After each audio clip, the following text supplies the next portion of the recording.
UFC Fight Night this week is headlined by Josh Emmett and Lerone Murphy. I'm gonna go through the entire card, give you my thoughts and my predictions as to who I think will win.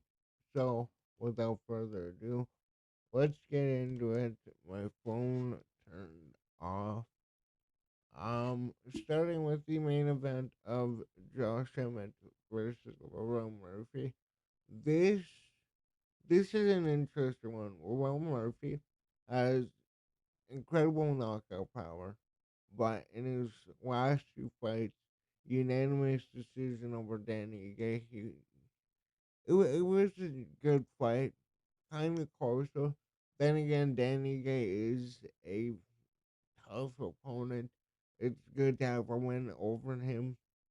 He beat Edson Barboza, but again, Barboza is how old now? 38 or something like that. Josh Coabo, or Coabo, however you say it. This is a really good win. Uh, Josh is looking like a good a good prospect coming up. Has really good striking, really good grappling. Um, Mainly with Will Murphy, it's the striking you look at. He does have really good boxing. However, Josh Emmett is a veteran of this division, 40 years old. KO Bryce Mitchell in his last fight badly.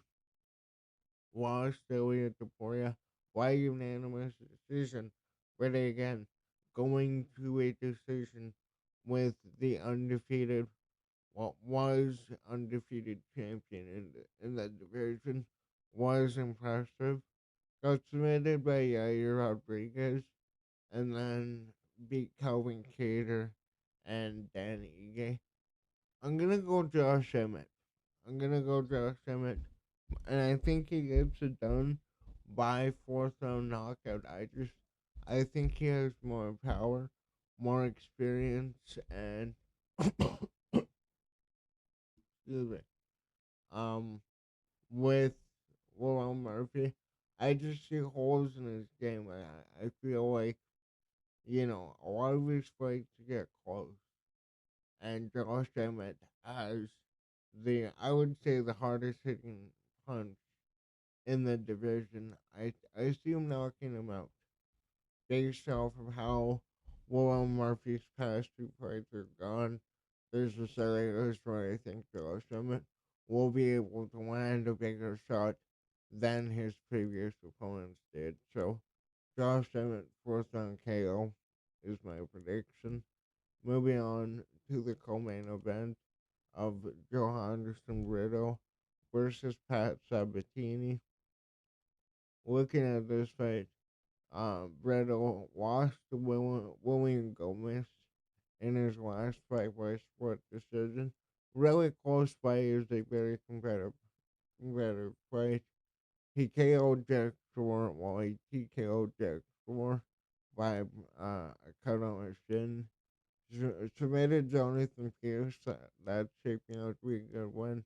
KOing Westland Wilson and submitting Lucas Alexander. You look at Pat Sabatini. He submitted Jonathan Pierce. Got KO'd by Diego Lopez, who's fighting for the title this month. He submitted Lucas Almeida, which is a really good win. Lucas Almeida himself has beat a lot of good fighters coming up. Um, got KO'd by Damon Jackson. Damon Jackson's a veteran of the sport, and then he beat TJ Army. I'm going to go with Johanderson Brittle, though. I think he has more power, better striking.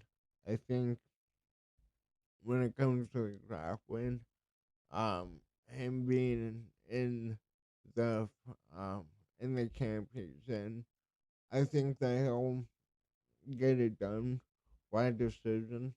I just see him controlling the entire fight.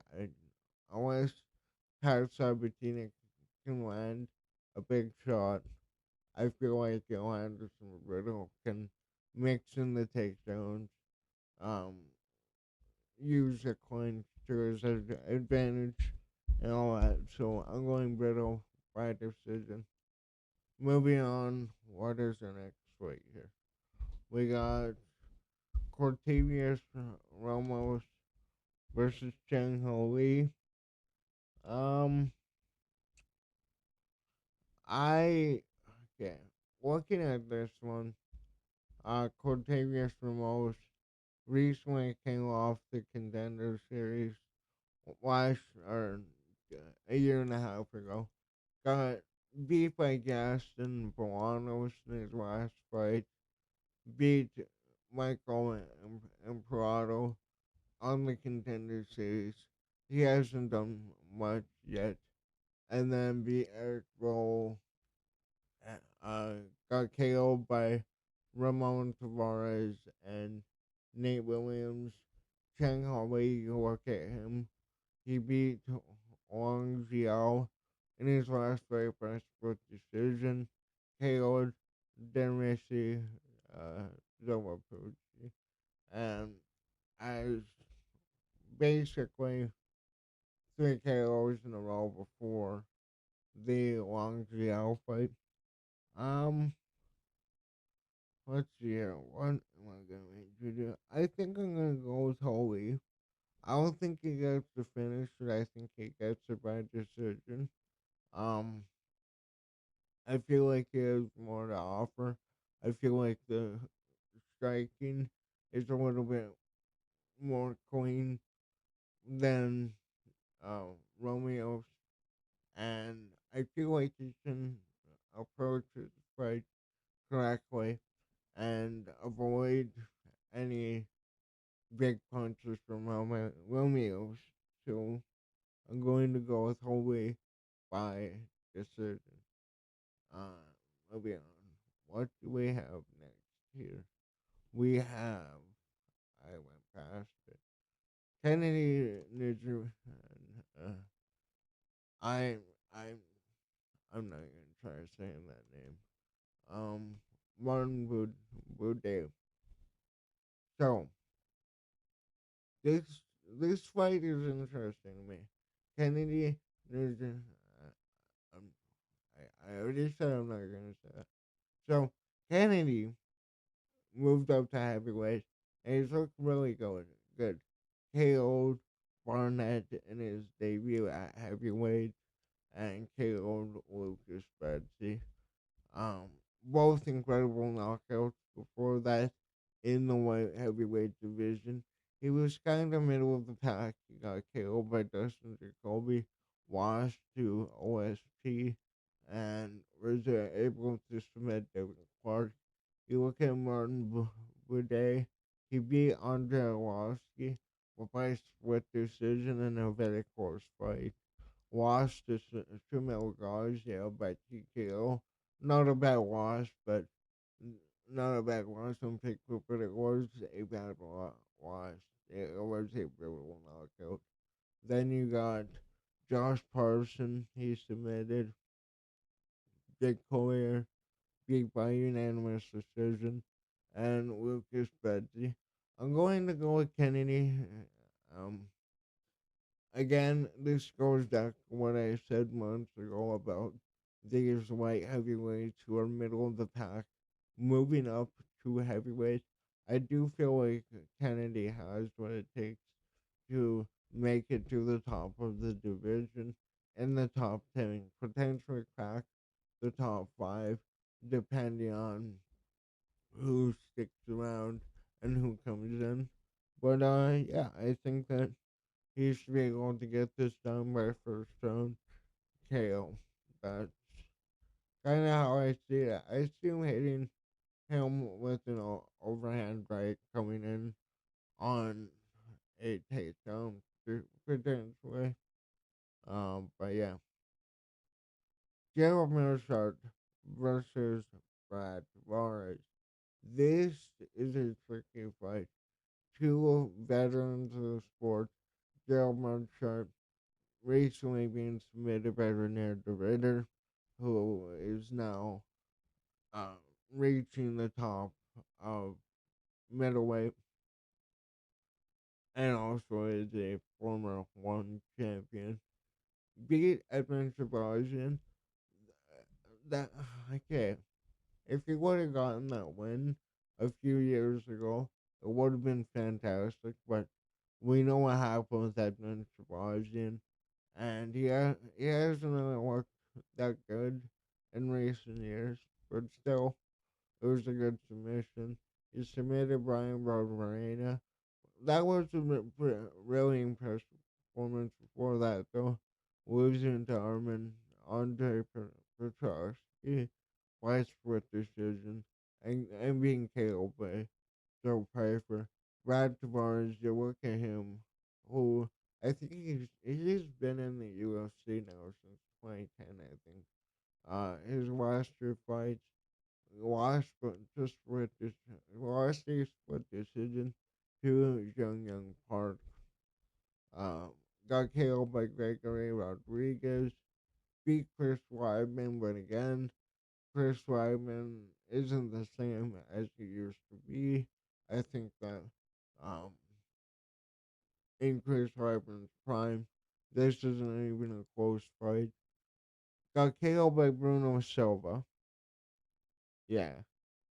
And then got beat by Jacob Duplessis.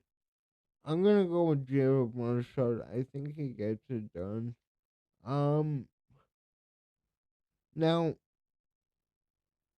I was going back and forth whether Marshall can get a submission because I don't think Bradford Tavares is that easy to submit. You know what?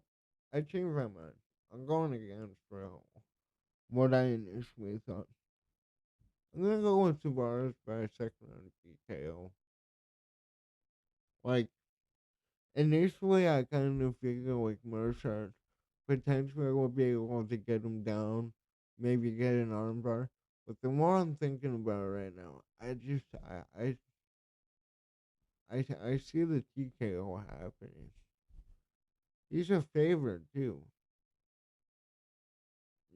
Yeah, I'm changing my mind. I'm going to go with Bad Tavares by second round TKO. Um, yeah, Joe Marshall, he kind of is a gatekeeper in this division, and he's fought against top, you know, prospects in middleweight to the division. Uh, um, uh, yeah. You know what? Let's go back to Varus. I think getting it done by a second round knockout. Um, I've actually been going back and forth on that fight quite a bit. It's just the right fight. Let me double check. We did Marshall. Yeah, it is Robert Blanton versus Torres Finney. Robert Blanton, you look at him, lost to Ryan Water by TKO. And then came in from YNFC on a 3 fight win streak, all by stoppages, two by submission. You look at Torres Finney though, he had a really bad TKO against Abdullah Arami, just pounding his face into the mat. Then became Roston as well on the contender series. And then um, Combat Night. This is another vicious knockout. He has really good power and also is a submission threat. When I'm looking at this fight, I just see Finney having more ways to finish the fight. So I'm going to go by a knockout. Probably, I could see it being like a first round TKO with in the last minute catching him with like a hook. Yeah, I'm gonna go right hook, drops him, gets on top of him, and finishes with finishes him with the ground and pound. So yeah, Forrest Finney, that's my pick. Moving on, what do we have next? We have Luis Guerrero versus Odie Osborne. Odie Osborne really looked like something. And then, I don't know, the last little bit here. His lost to Ronaldo Rodriguez. Um, Rodriguez fought a really good fight. Ozzy Osbourne does show a lot of glimpses of what he's capable of. Got submitted, though. He got submitted by Alpha Philo. Alpha Philo is dangerous. That's not that loss. Lost to Almabayev, who got a shot against Manel Kopp recently. And then he beat Charles Johnson by split decision, but it was a very close fight and got KO'd by Tyson. He worked at Luis Guerrero. He beat Nick uh, Pistini on the Contender Series, submitted Jacob Silva, and um, what the hell was that pop? Okay, go. When I looked into a bit of his other fights, I feel like he is a really bad submission threat for Audie Osborne. I think that I think that really when it comes down to Audie Osborne's best chance is maybe catching him. w- Yeah. Oh my God. What the hell? Anyways, before I get distracted again by my computer, I think Luis Guerrero just has better opportunities to catch Audie Osborne, um, and really make Audie Osborne chase for the fight. And yeah, I see him getting it done by decision, probably 29-28, utilizing the takedown. I have a lot of questions for Audie Osborne's takedown defense and whether or not he can make it to the top of the division and fight the top opponents. I mean, even the guys right outside the top 15, I question how Audie Osborne would really do against some of them. Next, moving on to Davy Grant and Daniel Santos. Man, this is a tricky one for me. You look at Daniel Santos, beat Johnny Munoz Jr. by decision, KO John Castaneda. I really don't know what to think about John Castaneda at this moment.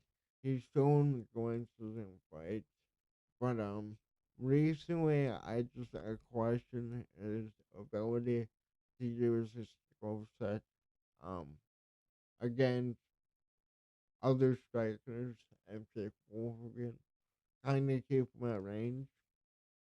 Then he lost to Julio Arce by unanimous decision. Before that, though, uh, came into the UFC, offers a submission and a KO. I'm going to go. I think David Grant gets this done, honestly. Um, David Grant looked really good in his last fight against Ramon Tavares. He is a veteran, 39 years old, but I think that David Grant can outbox Daniel Santos, and I don't think that Daniel Santos is much of a grappling threat to David Grant. So I'm gonna go with David Grant. I think he gets it done by decision on a 2 fight win streak. And yeah, he's looked really good. Even in the loss to Daniel Marcos, that was a very close fight. Um, you could honestly argue he won that fight, so he would be on like a 4 fight win streak. Even the Adrian Yanez fight was very close. So I think that David Grant, I don't know how far he goes, where I could see him really being a problem for a lot of people in bantamweight. I would say anybody not in like the top eight, David Grant is a problem for. So moving on after glazing David Grant, but he's looked fucking phenomenal in these last five fights. Um, moving on, what do we have next? Dion Barbosa versus Daniel Valvita. Um, what did I say for this one? I'm gonna go Barbosa. When I looked at this, I'm gonna be honest. I strictly went off of the fact that she was on a 4 fight win streak and she lost the last fight. She lost to Miranda Maverick, who is a upcoming prospect that a lot of people have eyes on. Looking at Diana Belvita, though, she lost to Molly McCann by submission, who just retired. Got beat by Carolina Kowalkiewicz, Kowalkiewicz, however you say it. Beat Maria Oliveira, lost to Gloria Paula, and then beat Hannah Goldie. I'm gonna go Barbosa. I think I'm going to go with my typical decision prediction for every female fight that I don't know. But looking what I looked into this fight, I think that Dion Barbosa will basically be able to out grapple her. I don't see Diana Belbita really being a striking threat. So basically, in my eyes, if there's going to be a finish, there's no way it comes from Belbita. I think it comes from Barbosa. Then again, that's just me thinking that women fights, once again, are either the best fights in the card or the absolute worst. Moving on to Reese McKee versus Daniel Franza. Looking at Reese McKee, lost to Chidi Njokwani in his last fight by split decision. Lost to Ainge Lusa by unanimous decision. It's 0-2 in the UFC. But in Cage Warriors was very promising, was a knockout threat, a lot of highlight reels. You look at Daniel Franza, he KO'd Adam Kutsi on the Contender Series, KO'd Harris uh, to one Zik. Oh my god. And honestly is one of the scariest um, guys on the card. Multiple finishes. I think he continues it. I'm going to go with Gunza probably by second round TKO. If I had, if I had to choose, I just I feel like this guy, the power this guy possesses, is incredible, and the way the way he was able to close range from what I was able to see is terrifying. So I'm going to go Fronta by knockout. Moving on, what do we have next here? We've got Victor Henry versus Pedro Falco. Um, let's see. Victor Henry, he lost to Charles Jourdain in his last fight by guillotine. He KO'd Randy Yaha at a no contest against Javid Basra because of that groin shot. He beat Tony a great way by decision and lost to Rafael Assunção, who is ancient.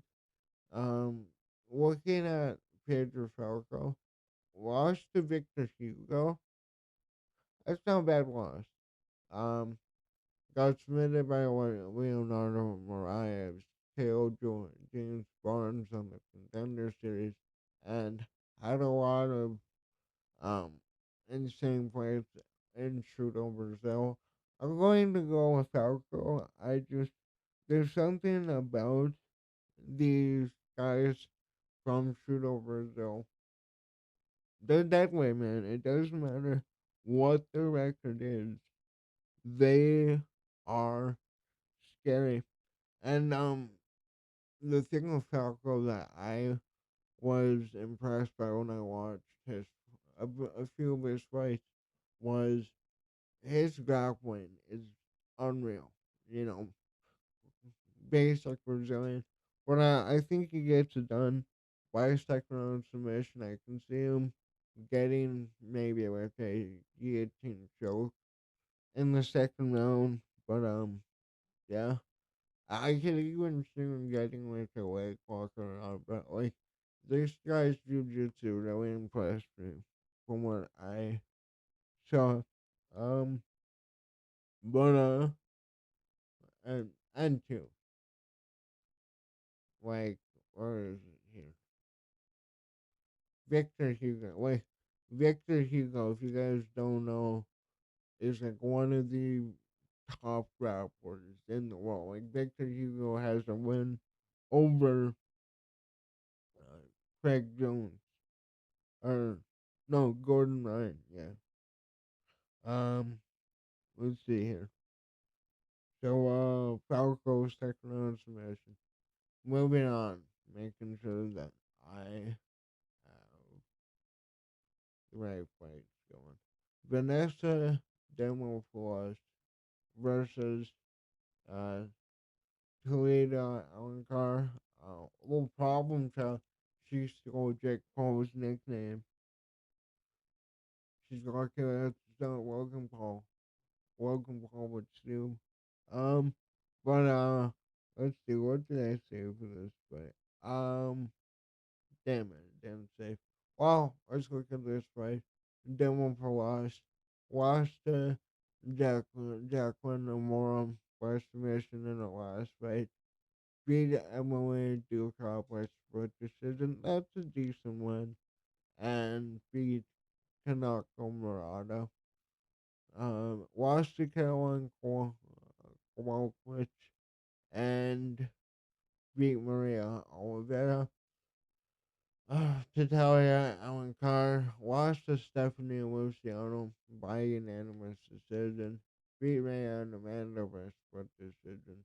Had a unanimous draw by, I don't know why I said unanimous draw. Had a draw against Stephanie Luciano. Beat Kelsey Arneson and Rotario. I'm going to go, I'm going to go Alencar. I think that she gets it done by decision. Um, just because I feel like from the fights I watched of hers, she offers more. I feel like she'll be able to outstrike Vanessa Demopoulos, and you know, um, it's a woman fight. That's basically what happens in a woman fight. I mean, you got like 20 strikes and nothing but cage holding. But I don't know. Now that I said that, it'll turn out to be the best fight on the card. This is a fight that I am interested in, though. Luke Bonet versus Estela Nunez. Let's just get this out of the way. Estela Nunez was not winning this fight. She lost the last two by KO to Victoria Dudikova. And, well, she broke her elbow in that fight, I forgot. Then she got knocked out by Yasmin. Uh, Durigu. I hate saying these names. Lost to Sam Hughes by majority decision. And lost to Irene Kana what was he? Ah, and then beat Gina and Young. Wow. I'm gonna go with my work. Brumi though, she's on a 3 fight win streak. Bruno Brazil, this win was a really good win. She did have a really good performance in that fight. Uh, she just she impresses me more all around. She's a threat on the ground. Is able to submit um people, and yeah, I see her getting it done by decision, but I could also see a sneaky submission in the third. But that's basically my prediction for this fight night. This will be interesting to see though whether or not Lerone Murphy is able to beat a guy like Josh Emmett, who Josh Emmett, like I said, probably the hardest hitting guy at featherweight, or if Emmett sticks around, what does he need to get back to the top of the division? I think there's a lot of fun fights and a lot of fun rematches for Emmett. But let me know what do you think in the comments down below. What are your